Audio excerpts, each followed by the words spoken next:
Especially, this is the Global Digest think tank group. So you are our guest today. Let me know what you are doing exactly now and Okay.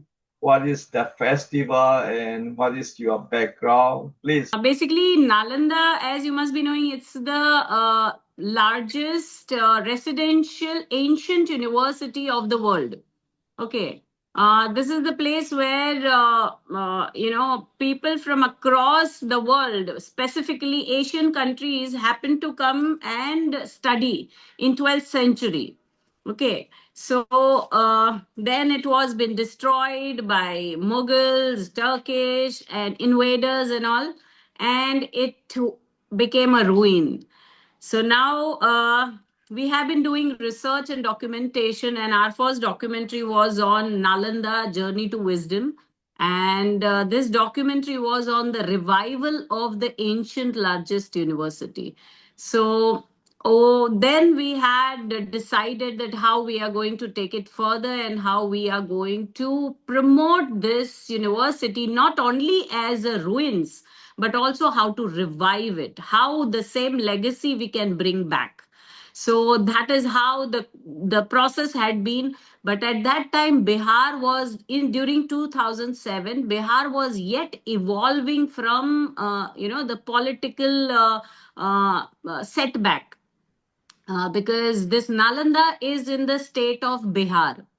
Okay, and it was in a political setback, and this was basically not in acceptance of bringing tourists to Bihar, although like Bihar had been the second highest foreign footfall place in India after UP, Uttar Pradesh, if you know. And you said Nalanda is largest university, ancient university, isn't a Buddhist based university.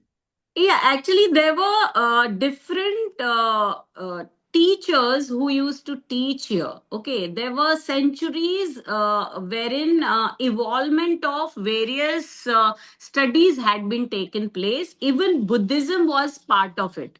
Okay, so it is considered as Buddhist teaching, but actually, it was teaching in various areas of expertise. Like they used to teach astrology. There was mathematics which was been taught. It is the first university where Aryabhat had introduced zero, if you must be aware of I see. the zero. We apply zero to all the digits. That zero was means invented by Aryabhat, who was even the student of this university as well as became then the teacher of this university. Then there is Huing Sang.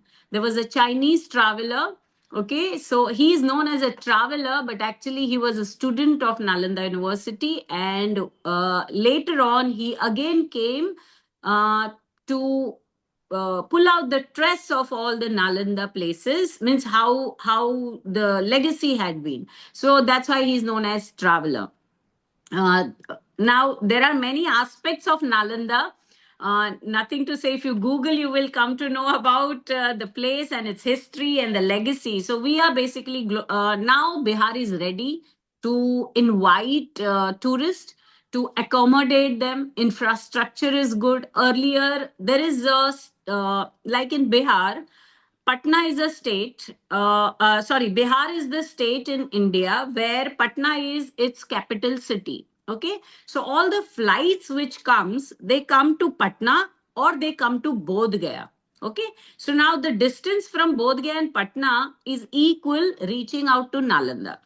But earlier, what used to happen, it is around 80 kilometers distance. Earlier, due to roads and proper, there was not a proper infrastructure. It used to take more than 3 to 4 hours to reach there. But now, since we have a connecting bridge, we have access from directly from airport. There are connecting bridge which goes directly to Nalanda. So it hardly takes 1.5 hours to reach Nalanda. That's how the logistics works. Right. So even if you're going to Bodh Gaya, from Bodh Gaya also it will take hardly 1 hour's time. But since Bodh Gaya is an international airport, but still there are not many flights which runs to Bodh Gaya. So from Patna, there are continuous flights which comes from all other cities, okay, metro cities. Even now, Patna is coming up with the international airport. So there will be flights from few of the countries wherein they will fly directly to Patna. It's in process, but now this was what. And about me, we have been into research, as I told you, and we have published around 30 books. We have discovered rock art paintings of the oldest that we have found in the caves of Bihar's various places. There are around 4 places wherein there are rock art paintings. So we have found that rock art paintings are the paintings which are painted by the humans of, say, they used to live during, 5,000 years ago or 10,000 years ago. They used to paint their lifestyle in the caves. Okay, they used to reside in the caves, or they used to travel, and maybe they must be resting at that particular cave. So they used to paint the routine, the rituals, the lifestyle, any games or any mishappening, any incident like war, or there must be some dots, some handprints. So they are depends on historical, prehistorical, medieval, pre-medieval. That's how we used to have. Means there are paintings across Bihar, in the jungles of Bihar. Okay, Okay. and yeah, and those are around, the one which we found are more than 400 rock art caves, wherein there are thousands of paintings. So that's how it is. And in a gradual period of time, we felt that Bihar needs to grow in many areas of work. So we started conducting summits. Okay, so we have conducted around 11 summits in Bihar. And now it is the Bihar is ready to accommodate tourists. Bihar is ready to accommodate intellect. Bihar is ready to give proper infrastructure to tourists. So now we are inviting people for this Nalanda International Literature Festival.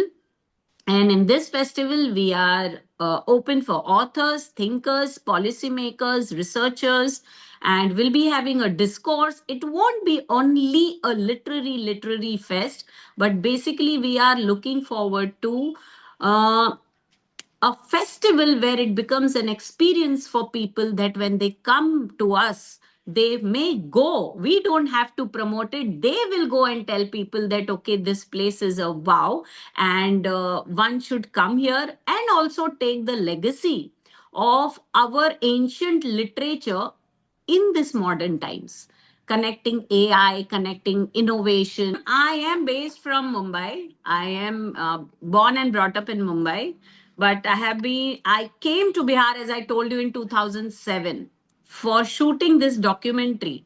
And later I felt that no, this place should be explored. We need to do more research. We need to tell people, we need to tell the world that this is the place, because earlier Nalanda was only in the books, somewhere in one page of the history. And it has a legacy which has to be told, because all this Oxford, Harvard, Cambridge, these all universities have the base of Nalanda's literary, what do you call, legacy. Right, right. But you said it's not just Buddhist related university, the biggest university in ancient time. And you also mentioned It is known as a Buddhist university because there were monks who used to teach over there. There were monks at that time who used to teach over there, but there were different other courses which were being taught in that university. So yeah, it's included many other subjects apart from Buddhism study, right? yes, yeah, the absolutely. Nalanda University is initiated by Buddhist organization, something like Yeah, that. yeah, gradually. I see. Unfortunately, in India, the there you will find very less that way Buddhist, but there are communities which were who were graded as a lower caste were then been mentioned as Buddhist. Okay, so in that way, you will find all the Buddhists right now who all are in India, they have come from outside. There are very less Buddhists from India. I see. Yeah. So But you there found is in Maharashtra, there is a community whom Ambedkar, who had, like, has assigned them, or you must say that gave them that space in Buddhism because they were considered as lower caste, so they wanted them to have a good approach, and that's why they are considered Buddhist. So they are Buddhists in our country, but they hardly know much about Buddhism. I see. We have a team of people, we have partners, and this ideation was curated by me. And now it has been taken forward. We have a team of people who are been working on different skills of work. We have a committee of more than, say, 25 people of different background, and they are placed. Someone is from the law, someone is from cultural background, someone is from ministry, government of India, someone is from cultural department. So there are various other fields of people who are in our advisory board. The people who will be coming to listen, okay, obviously they will come by their own.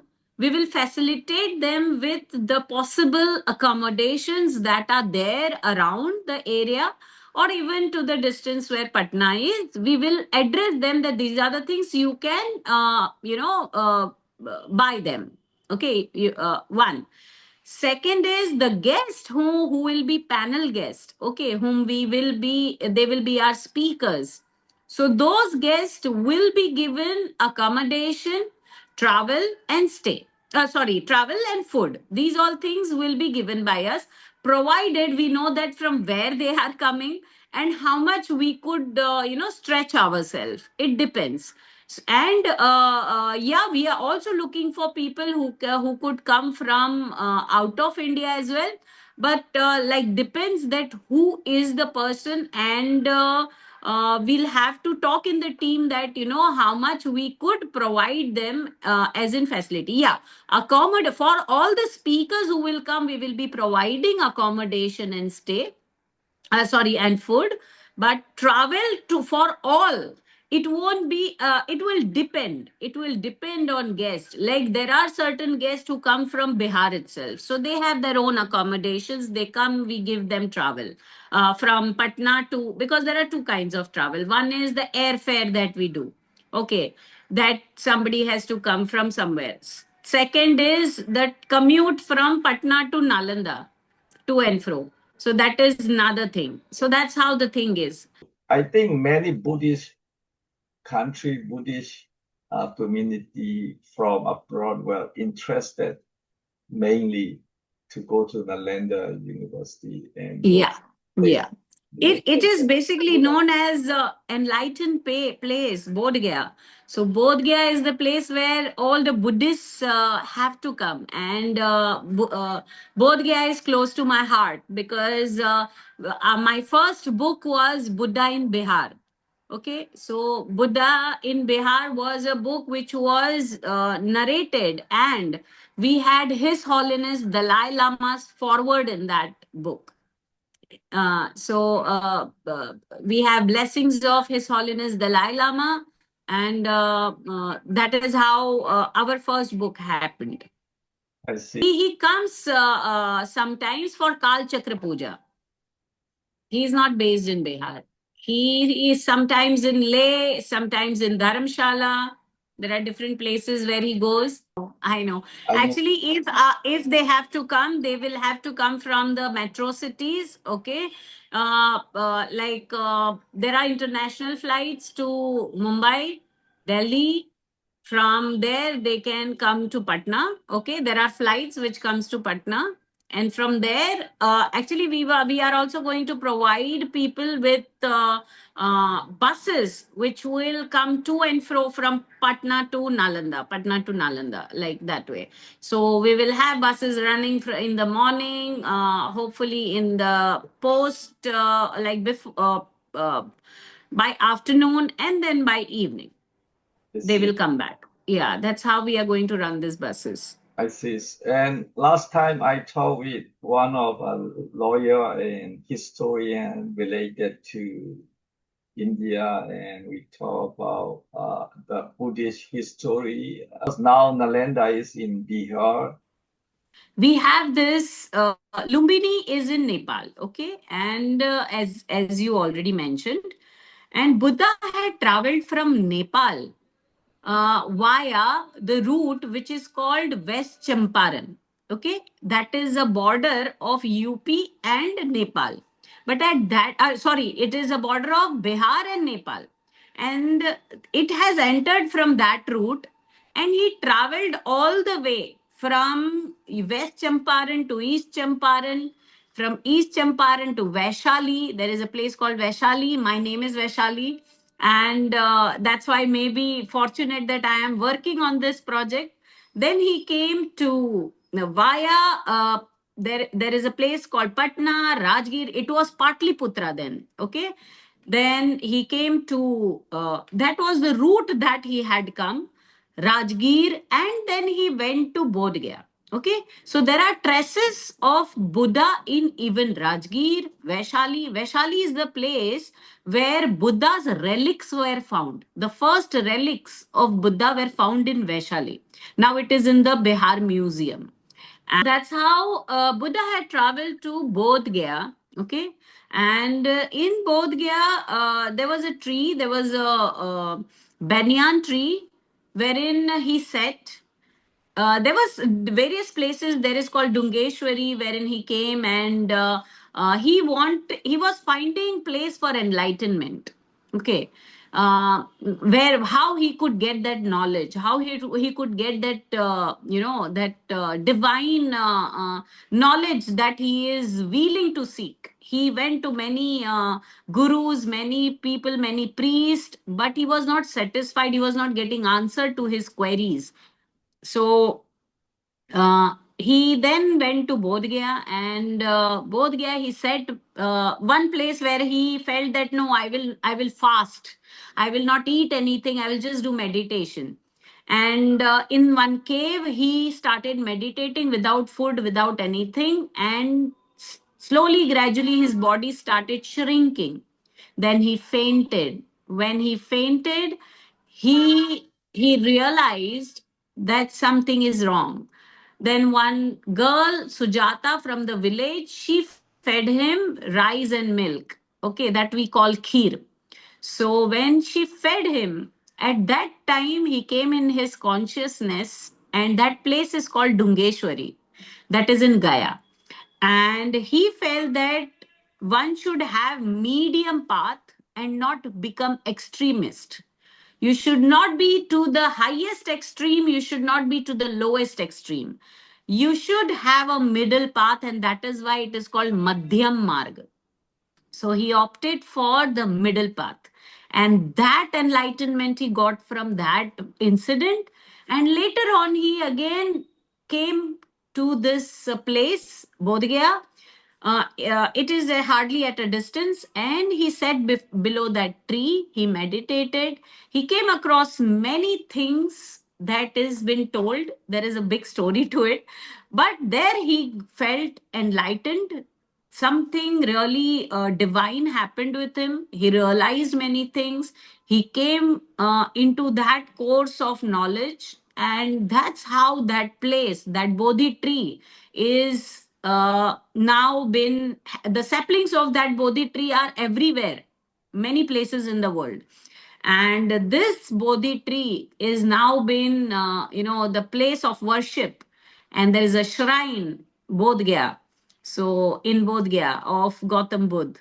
And that's how the story of Lumbini to Bodh Gaya is.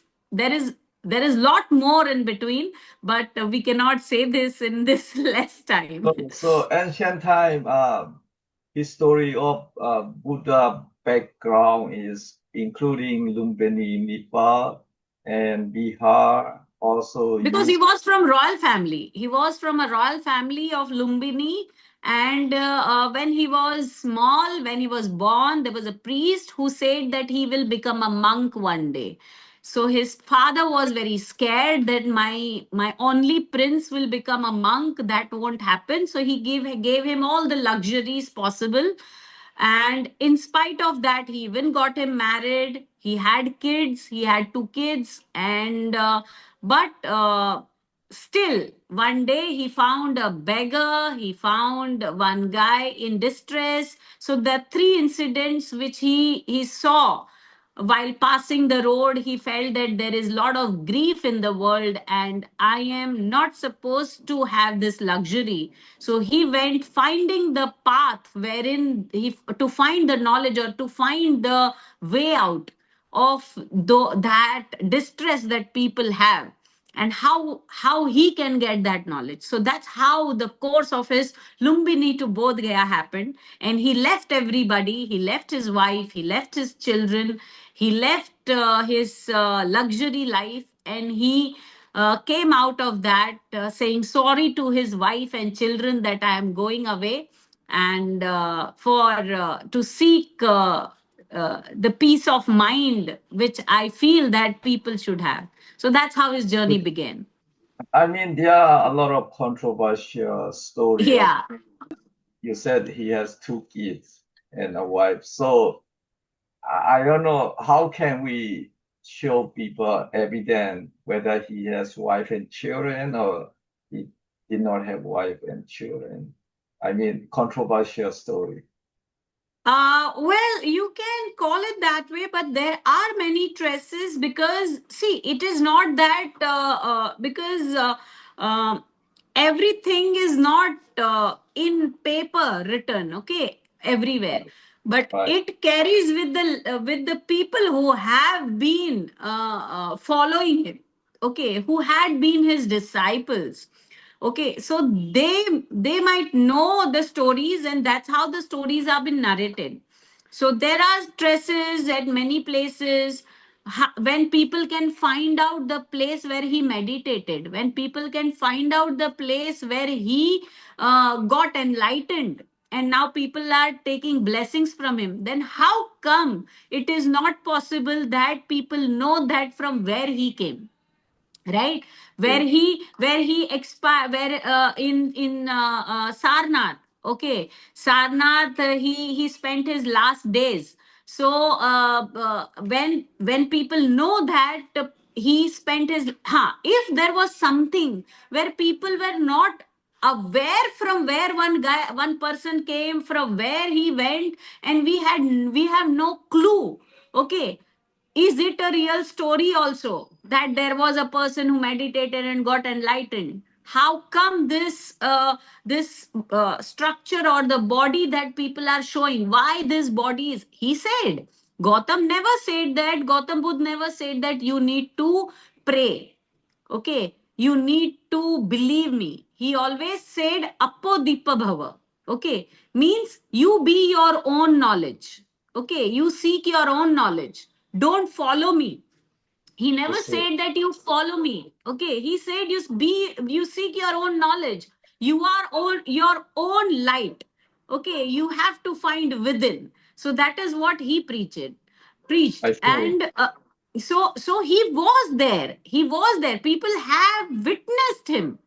Otherwise, how do the people know that he was born here, he came here, he enlightened here, he was there was a king who served him, there is a park which is named after him, and there is a Sarnath where he expired, he spent his last days. Okay, so he had these disciples and all. So if we I can't see. just You yeah. said there was the archaeology about painting at the cave, inside the cave. So Mm-hmm. maybe those are also very relevant to be evidence of Buddhist historical background, but I don't know detail. In the paintings and caves, I can say that there are many Buddhist inscriptions across. Okay, and there are many what do you call paintings of different times zone. Now, Buddhist period is not that old. Okay, it is hardly 2,500 years old. All right, but the cave paintings which we have found is 5,000 to 10,000 years ago. I Okay. see. It was Yeah. before Buddhist era. Yeah. So even before Buddhist era, there are findings that we have discovered in Bihar. Then So there should be definitely evidence about Buddhist story, in there are many. Okay, there are many. Prince. See, let me tell you, Buddha never did left any such evidence in him by by writing somewhere. Okay, because he did not believe in it. They were his disciples. Okay, Buddhism then parted in three different parts, right? Theravada and all that thing. Buddhism had because he never said that you have to go in groups. You have to pray on to make my shrine or anything. He never said that. But the disciples did that. They made the statue. They made this figure of Buddha. Okay, we don't know whether really the Buddha was really of that face, how they are showing it, but it is been drawn by whom? The disciples. Okay, they made these figures. They may have seen him, so they have made this figure, right? Or they have passed on the legacy of knowing it to their generations. So that's how these figures have come out. So even for that matters, who am I? Okay. Buddha image. Last time I also talked with a historian. He cannot exactly say what is the image, because Nepal itself is mixed between Indian and the Tibetan, that Nepali population. So, and the Gautama Buddha is from Lumbini, that is in Nepal. So many people believe since ancient time the image could be Nepali image, or I'm not sure it will be Bihari image or UP image or Bengali image.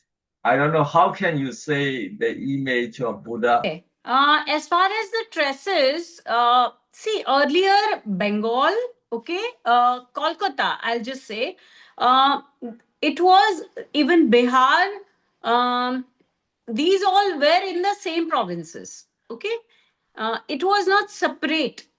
It was not separate, but that was not too far that we are talking about. During that time, it was Vihara.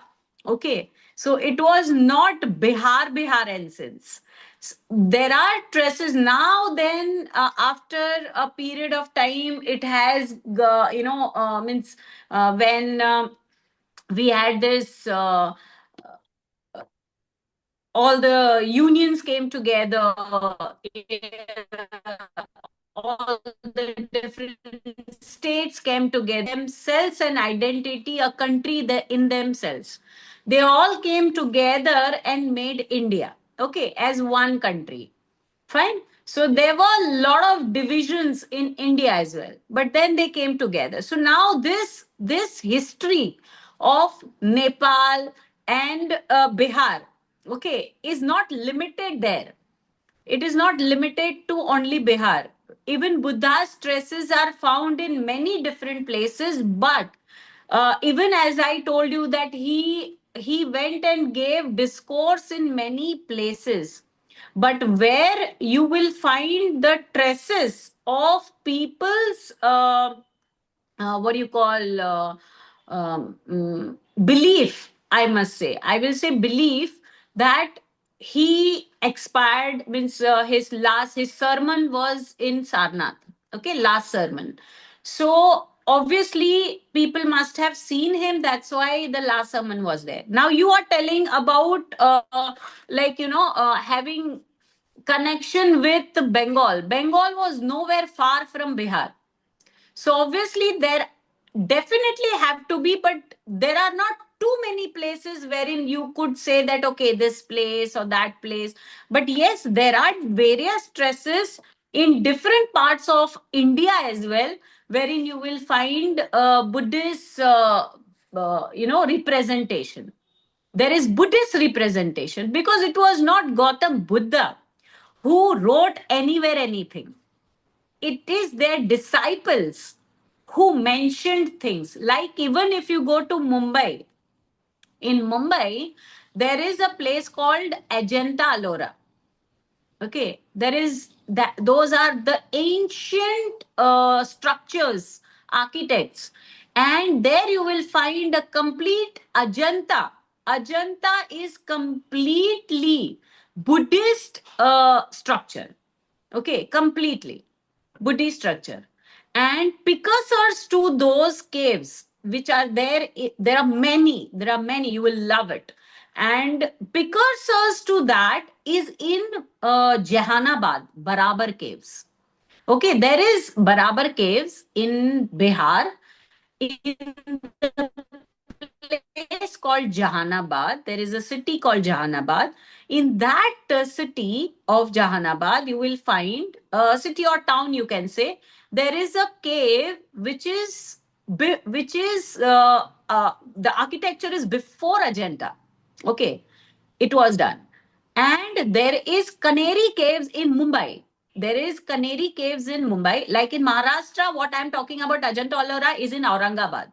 Okay, there is a place Aurangabad in Maharashtra.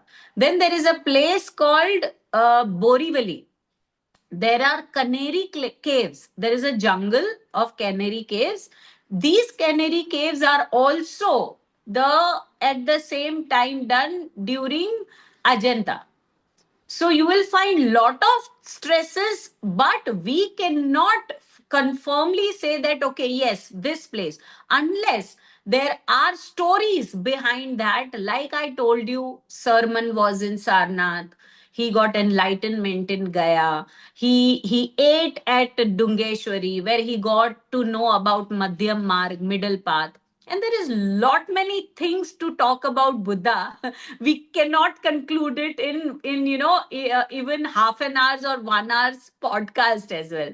I see. But there is lot that is there in stored about Buddha.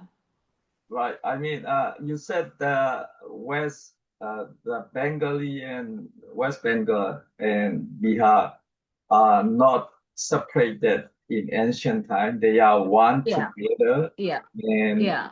I'm not sure Bihari are Bengali or Bengali are Bihari in ancient time. They are mixed together or they are same group or they are same ethnicity. There are certain places in Bihar where the food culture is like Bengali. Okay. The sweets of Bengal are there in Mithilanchal area. Okay. So there is Mithilanchal area, which you can say Madhubani and all those places. Even there are many Bengalis who stay in Bihar as well. Fine. There are, although now Biharis stay everywhere in India, so there is no place where Biharis are not there. But Bengalis, definitely, there is a culture of Bengal in Bihar as well, in many parts. Okay, so you cannot say that in totality, but yes, there are places where the community approach you will see is from the Bengal side, but we cannot say that Biharis became Bengali or Bengalis became Bihari. It is not that way, because Bi- yeah, so but the It Magad area, It the means Magad. Bengal and Bihar are different ethnicity, but some of Yeah. Bengali live in Bihar state. and Yeah. Bihari live in many part of India, and it means in here and there different spot you can find Bengali in Bihar. It doesn't mean all Bihari are Bengali and all No. yeah, No, in Bihar there is because Bihar has four different parts. Bihar is separated in like east, west, north, south has their own way of language. There are different languages spoken. Madhubani has Mithilanchal language, Maithili is spoken out there. Then you will have Magad. Magad area, which was Ashokan period, the Ashoka's dynasty, Chandragupta dynasty. During that time, they speak Maghi language. There is Ang. There is a place where, during the Mahabharata time, it is called Angraj Karn, whose dynasty was there. So that place, they speak Ang language. Then there is Bhojpuri language, which is very famous about Bihari. Then that is to this side. So that's how Bihar is divided in four different, categories: east, west, north, south, and the lifestyle is almost similar everywhere. The only thing is food, habits, and language. They differ. I see. So uh, I mean because Bihar state is the closest part of Buddhist history background, Yes, absolutely, absolutely. and a lot of Buddhist evidences, including Nalanda University and many Yeah. caves, and it's border to the Nepal directly. So Bihar is closest uh, history area of Buddhist history. Yes. Yes. And, And mainly it is in this area because during that time there were jungles, right, there was only jungle, and there were no roads where Buddha must have crossed. He crossed all the jungles. So coming from Lumbini jungle to Bodh Gaya, then sitting below that Bodhi tree, may not have been that easy for him to travel all the way from there to here. It may have taken several years to come in. And then again, going back to that place called UP, Sarnath, and all those places, obviously he was a human. He was not some he was a spiritual human later when he realized the knowledge. So and then he served it to the world. right. So So mainly, yeah. So you want to say ancient time, Gautama Buddha is traveling by foot. So Bokya and Lumbini, he probably back and forward, something like that, a lot. Uh, no, they are quite far off. Lumbini to, I can say, it is more than, I guess, more than, hmm, 100 kilometers. more than 1,000 plus kilometers. Oh, really? It Yeah, takes several days, maybe weeks. absolutely. Several months. You must have taken several months to reach there, because it was jungle. If you have road, you can walk easily, but he was walking barefoot I see. during that time. You, So you don't know whether he used horse or any elephants or anything, or just by foot he's usually traveling. uh as far as I know, okay, where written in the books, we can talk only those things which are written in the books, right? And because we were not there during that time, but there is no such traces of him using any kind of vehicle, unless the time when the king served him the place. There is a place in Rajgrih where this Nalanda University is. It is at around 10 kilometers distance. And in Rajgrih, he gave him Venuvan. There is a place called Venuvan. Venuvan is where you will find now deer park and all those things. So that is the place which this king of Rajgriha had given him in present or as a gift to serve knowledge and for a discourse and all. Then yeah, there was a place in Vaishali where he used to give his discourse. He went to different areas in and around the places in India wherein he served and gave sermons. Sorry, he gave his discourse. I see. So Yeah. you said usually, I don't know, nowadays, probably, as you said, most Buddhist follower in India, Buddhist people in India are low class and poor people. But I guess No. In India, the people are divided in religion, caste, and creeds. Okay. So there was a time earlier, now it is not that much, but there was a time past, say, 75 years ago. Okay. Uh, there were people who were considered as, in a lower class category, okay, lower caste category. So during that time, there was a politician and activist, Ambedkar ji, okay, Baba Saheb Ambedkar, who even wrote Constitution of India, okay, when we got independent during 1947. Okay, so he after that he wrote a constitution. Okay, that's why we are called the Republic. We celebrate Republic India, the democracy of India. So the constitution, from British Constitution, our Indian Constitution was written by this Baba Saheb Ambedkar, okay, and many other leaders. But his name comes as the first to make that rules and list and law. So he was the person who got those lower class people who were deprived of many things due to being the lower class. He gave them this religion, Buddhist. Okay, so this religion was given to them, that so that they have that grace of considering themselves as Buddhist. So that's how that is. Otherwise, there are many castes and creeds of people, because India is a very vast country and they have many languages. Many different states have different languages. We have multiple, when in the same state you are having four different language.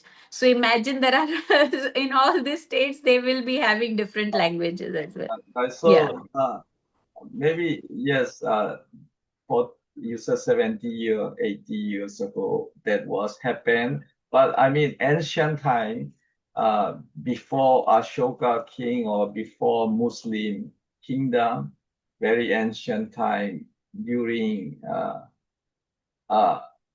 I mean that time in ancient time, maybe Buddhist was also very high class, probably. Yeah. And because India history is up and down, you know, sometime Buddhist emperor, sometime Muslim emperor, sometime Hindu. No. Buddhist, there was never a Buddhist emperor, I mean, ever. Ashoka king is Buddhist emperor, isn't it? He accept, because see, Buddhism was never a religion. First of all, Buddha never said that you have to make me my teaching as a religion. Okay, but disciples made it as a religion. It was not a religion ever. Fine, it was teaching. Buddhism was a teaching. It was not considered as a religion, and his teachings were for the peace of the world. Okay, and whatever he taught, okay, was not to destroy anything, to destruct anything, to find the inner truth. Okay, now, Ashoka was a king. He was known as a very crude king. Okay, he was known as a very, he was a ruler and he killed so many people in the war. It happens, okay, as an emperor. But when he realized, what have I achieved out of this? Do I really feel peace inside? That's how he saw some Buddhists going by, okay, crossing by.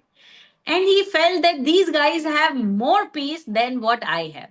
There was a war and there were many dead bodies across him, and he felt that I have no, this is not what I want. And that's how he got into Buddhism teachings.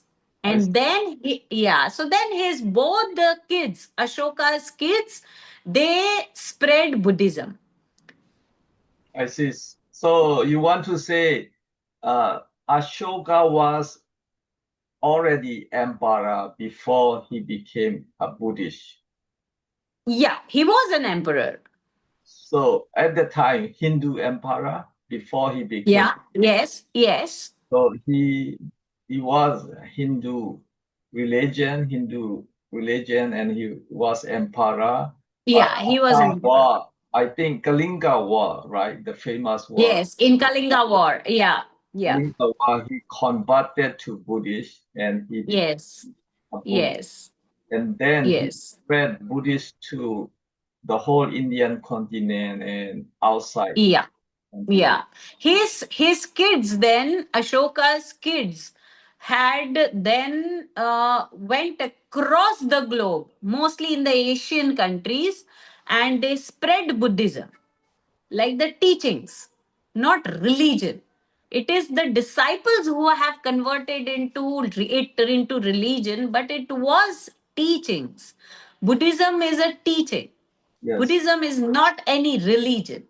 That's why it belongs to everyone. It belongs to Christian, it belongs to Hindu, it belongs to even Muslims, I would say. But Buddhism has its own science. It is a science that was being taught. It is a science of understanding humanity. It is a science of understanding. Uh, sorry, the cosmos. It is the science of understanding the astrology. It is Buddhism is understanding in ourselves. I see.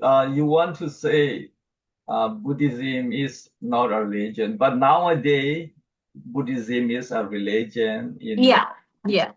But Because ancient time, you want to say Buddhism is not a religion. no. And No.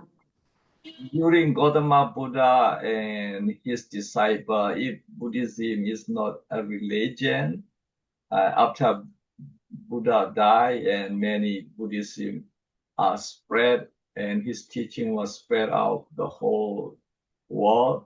If they still not consider Buddhism, then what religion they believe at the time, including Gautama Buddha, what he believed. He was Hindu religion. Yeah, it is said because Nepal is 100% Hindu Rashtra. Okay, Hindu country. Today also, if you say, Nepal is known as 100% Hindu country. And the king, uh, the emperor from the prince of the state from where he came, Lumbini, that was princely state. That kingship was a Hindu kingship. Okay.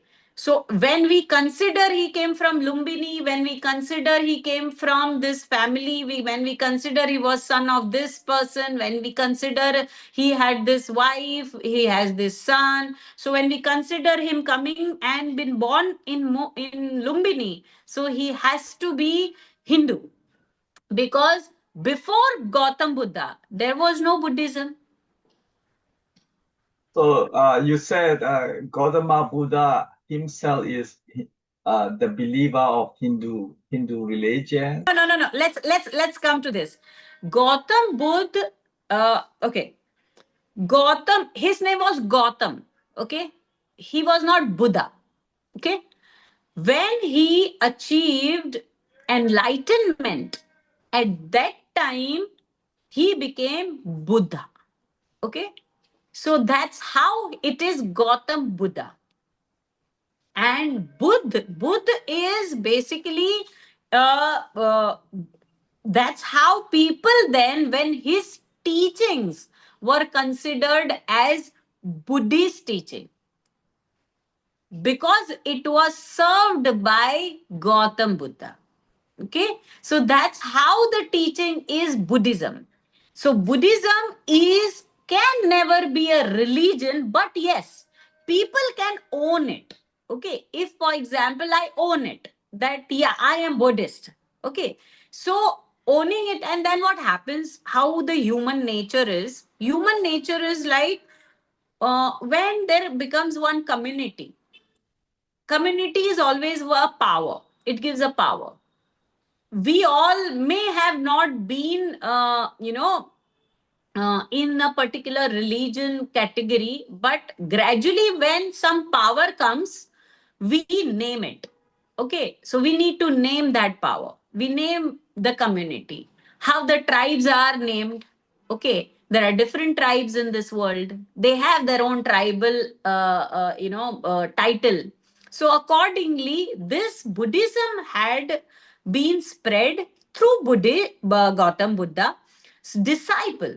Okay, Gautam Buddha used to go, he used to give his teaching, people used to listen to him. Amrapali, who was Vaishali's Nagarvadhu, actually she was known as the beautiful lady who was exploited by the place. Okay, she went and opted Buddhism after attaining Buddha's discourse. Okay, so she became the disciple of Buddha, Amrapali.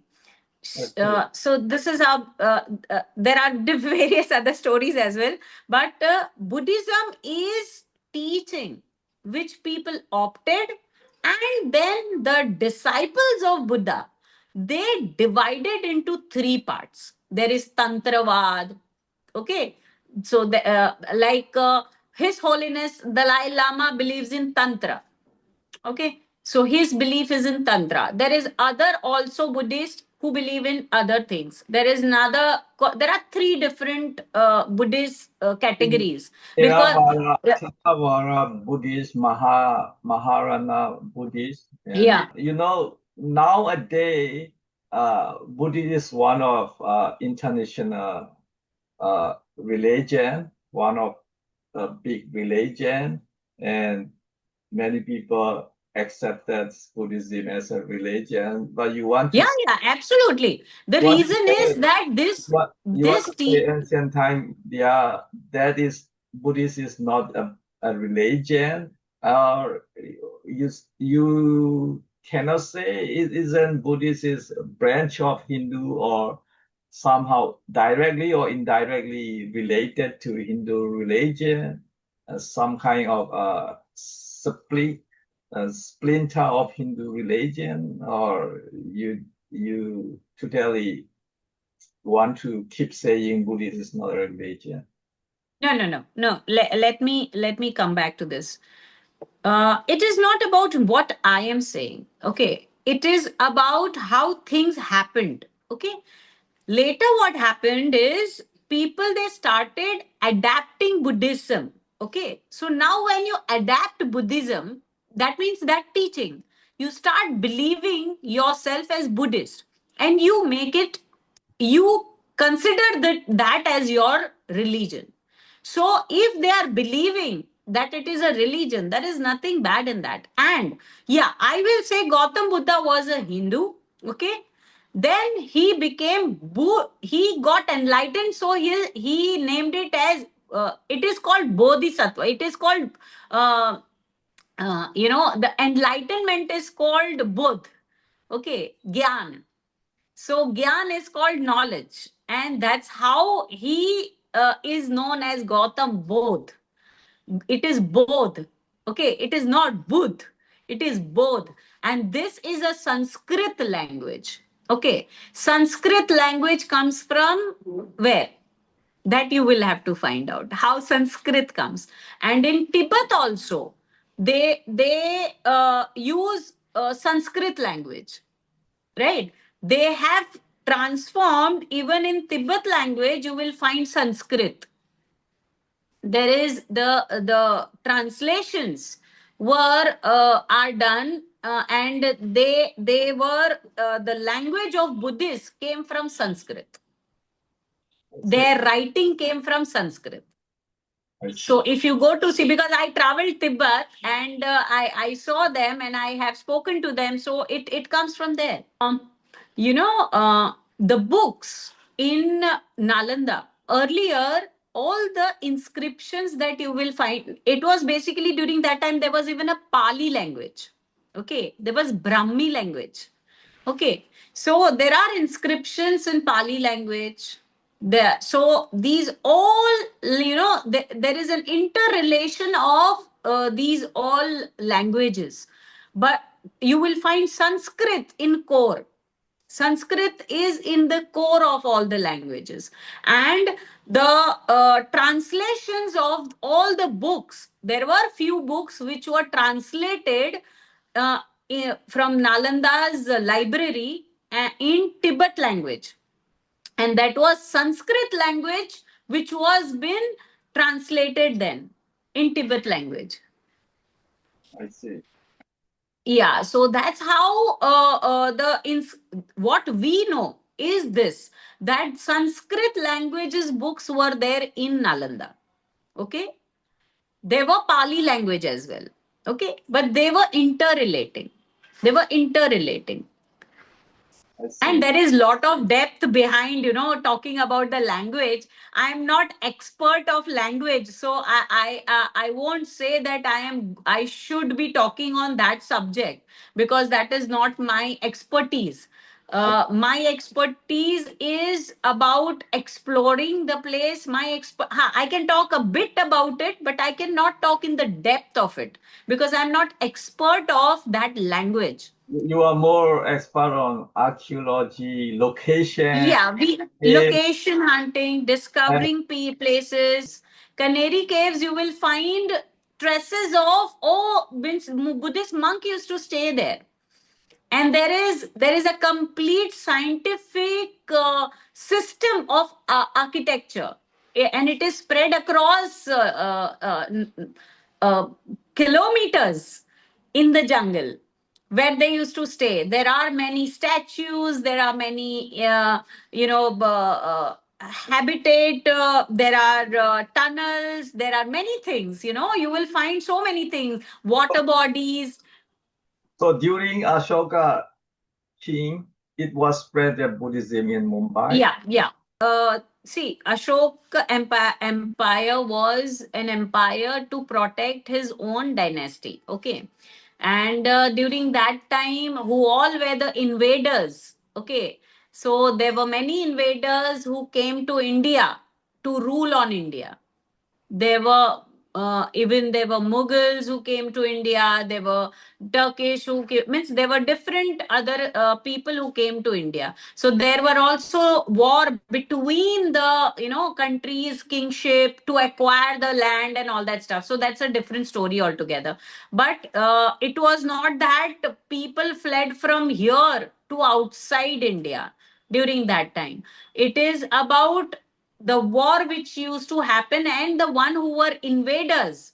Okay, they were been destroyed. But during his time, when the Skulling Youth happened and people were killed, after he became Buddhist, probably he made the biggest exporting Buddhism outside Indian continent. yes, Probably. yes. Even his kids, his son and his daughter, they went across. Daughter's name was Sanghamitra. Many places like Asian countries, you can say, we could find, like, even there are traces in, even you can see in Singapore. They say that yes, there are. See, how come people are Buddhists in all these places?